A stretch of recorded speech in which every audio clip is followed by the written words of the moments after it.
Hello everybody, Tiffany, Dragonflyer Studio here. I hope you all are having a wonderful, wonderful day.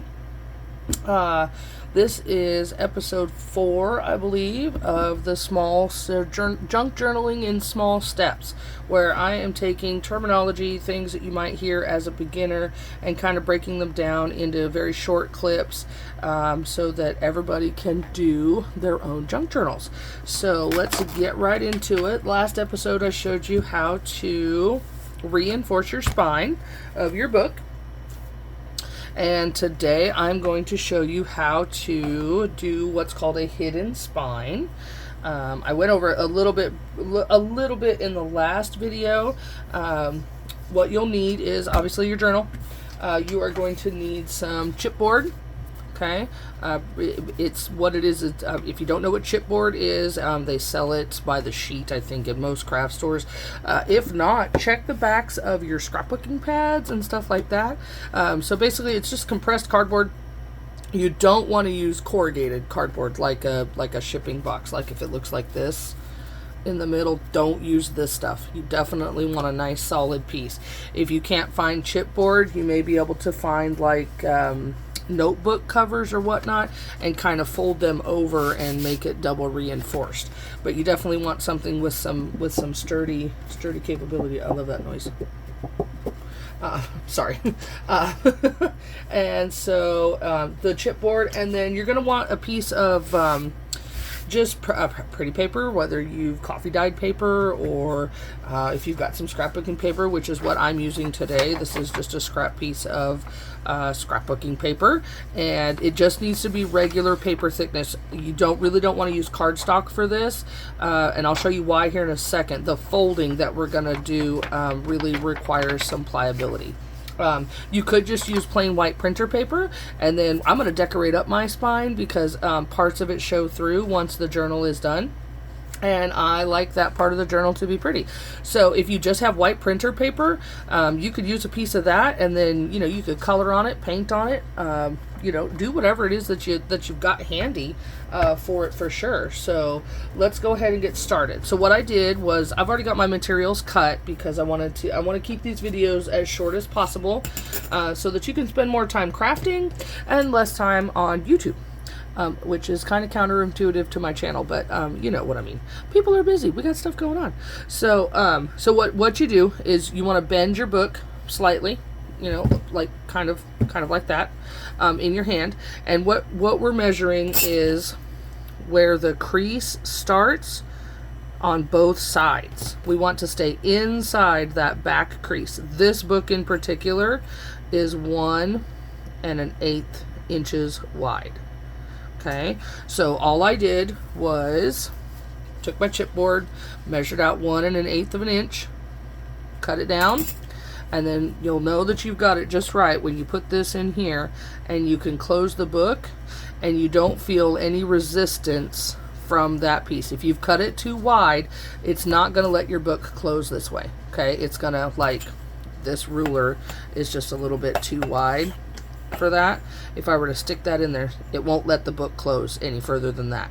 Okay, and that's how I know the piece is too wide. So then I would go back and trim it down if I need to.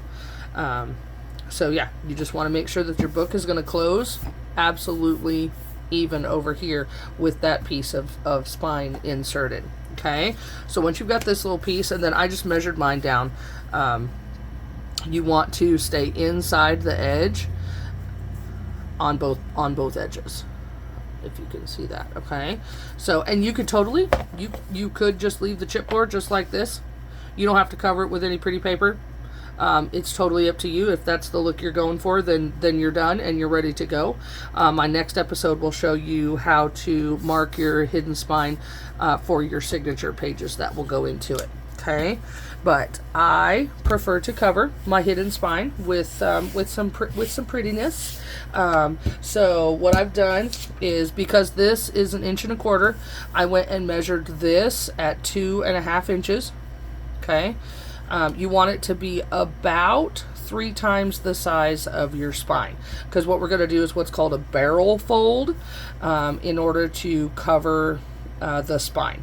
So we're going to start by I use Scotch Create glue stick, multi-purpose, permanent. It is photo safe. It won't. It doesn't have any acid in it, so it's not gonna damage anything that you adhere with it.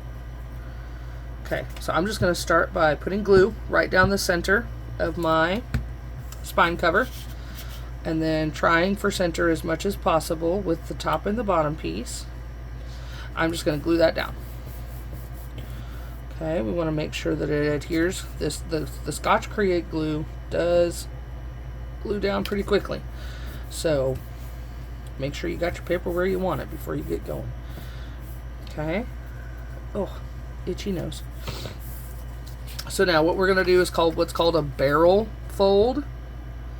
I'm going to put glue on this side, and what you want to do is you want to use the weight of the item that's inside to make your crease, so that you have a nice tight crease along that edge.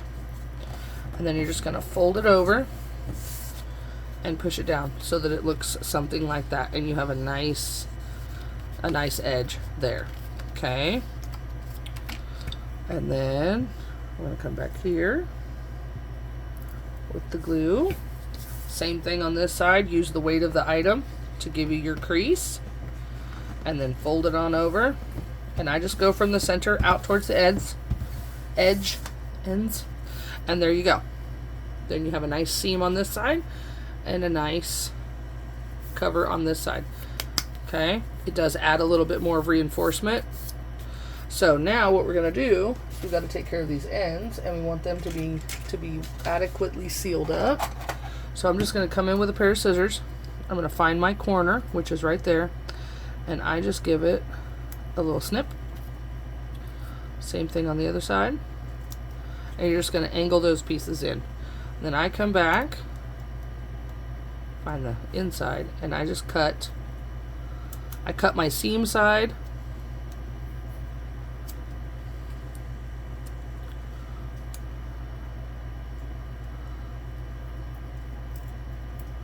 I cut it down to the edge of my spine paper or chipboard.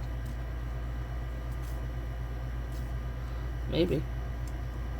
You want to get it as close to that chipboard as you can. Okay? And then same thing on this side. I'll find that corner. Clip it. Clip it. Pull this one down so you can see what you're working with. And then just come back in and cut that off. Okay? So then all we're going to do is we're just going to put glue on our little flaps. Put a little too much glue. It happens. And then same thing here. I'm just going to use the end of that to get a nice tight fold. A nice even crease. And then it should look something like that when you're done. Okay? Same thing here. Make sure there's plenty of glue. My spine is the one place where you will not see me skimp on the glue usage. Alright, so when it's all said and done, you should have something that looks like this.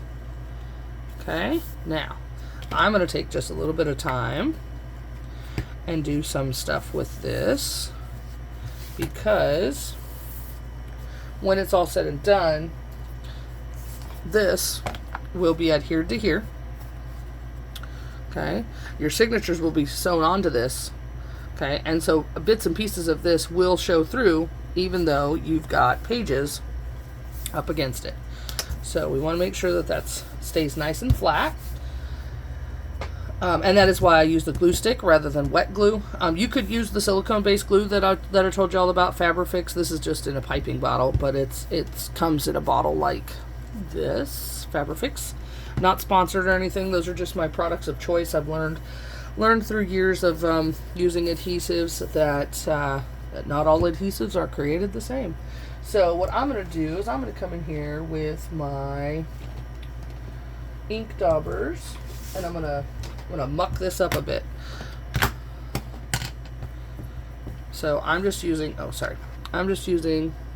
Distress Oxide Black Soot. I'm just going to age the edges of this, make it look a little worn. If you're using white paper, you could use a brown distressing ink on it. to give it that worn page look. And of course, you don't have to do any of this at all because it's your journal. You do what you want to. How are we doing on time? Okay, good. I do try to keep these videos less than 15 minutes. If you're scrolling through my channel looking for different episodes, they are called Junk Journaling in Small Steps, are all the related videos to this series. So I'm not too worried about this side because this is going to be the side that no one sees. This will be the side peeking out in between my signatures. So I'm going to go with that and then put up my ink. And then I think maybe I'm just going to leave it like that. I don't know. I'll figure that out as I go along. So there you have it. This is how this will then become our hidden spine. Okay. So that's really all that there is to this video, is just a piece of chipboard covered in whatever paper that you want, and how to make sure that it's going to fit inside your book once it's all said and done. My next video, we will begin sewing signatures onto this and then getting them put into the journal. So this is, I believe, episode 4. If you are a returning viewer, thank you so much for being here. If you're new, hit that subscribe button and turn on your notifications. You'll get all the updates. My videos come out on Mondays, Wednesdays, and Saturdays, and I look forward to creating this project with you guys, following along step by step. And I hope that if you're confused or unsure of what you're doing going into all of this, that this will help you along your way. I appreciate each and every one of you for being here. Thank you so much for watching. Until next time, bye.